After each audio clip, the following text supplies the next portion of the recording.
तपाईलाई बाटोमा हिँड्दै गर्दा कसैले एउटा झोला दिएर भन्यो रे, भाइ यो झोला मेरो साथीलाई पुर्याइदिनुस्, तपाईलाई 2000 रुपैयाँ दिन्छु।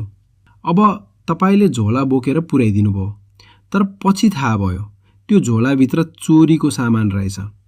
अब तपाईले चोरी गर्नुभएको त होइन, तर प्रहरीले सोध्यो भने यो झोला कसले दियो, कहाँबाट ल्याउनु भयो, कहाँ पुर्याउनु भयो, जवाफ त दिनै पर्छ नि, होइन? ब्याङ्क एकाउन्टको कुरा पनि लगभग यस्तै हो। कसैले तपाईलाई भन्छ तपाईको एकाउन्टमा पैसा हालिदिन्छु, पैसा आएपछि यो अर्को एकाउन्टमा पठाइदिनुस्, तपाईलाई केही हजार रुपैयाँ कमिसन दिन्छु। तपाईलाई लाग्न सक्छ मेरै पैसा त होइन, मैले चोरेको पनि होइन, पैसा पठाइदिएर कमिसन कमाउने हो। तर समस्या त्यहीबाट सुरु हुन सक्छ, किनकि त्यो पैसा कसैलाई अनलाइन ठगी गरेर, चोरी गरेर वा अरू गैर कानुनी तरिकाबाट आएको हुन सक्छ। अनि त्यो पैसा आफ्नो एकाउन्टमा नराखेर तपाईको एकाउन्टबाट अर्को ठाउँमा पठाइयो। अब अनुसन्धान हुँदा पैसा कहाँबाट आयो भनेर हेर्दै जाँदा तपाईको एकाउन्ट पनि बीचमा देखिन सक्छ। त्यसैले मनी म्युल भनेको सजिलो भाषामा अरूको शङ्कास्पद पैसा ओसार्ने मान्छे हो।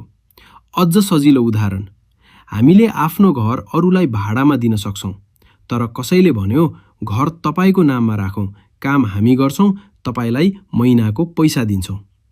काम के हो भनेरै थाहा छैन भने त्यसरी आफ्नो नाम र आफ्नो घर प्रयोग गर्न दिनु ठिक हुन्छ त? ब्याङ्क एकाउन्ट पनि त्यस्तै हो। एकाउन्ट तपाईको नाममा छ, ट्रान्ज्याक्सन तपाईको नाममा देखिन्छ। त्यसैले कसैले एकाउन्ट मात्र प्रयोग गर्न दिनुस्, पैसा सजिलै कमाइन्छ भनेर प्रस्ताव गर्यो भने सजिलो कमाई भनेर हतार नगर्नुस्। याद राख्नुस्, अरूको झोला बोकेर हिँड्दा झोलाभित्र के छ भन्ने थाहा नहुन सक्छ, तर आफ्नो ब्याङ्क एकाउन्ट अरूलाई चलाउन दिँदा त्यसको जिम्मेवारीबाट उम्किन सधैँ सजिलो हुँदैन।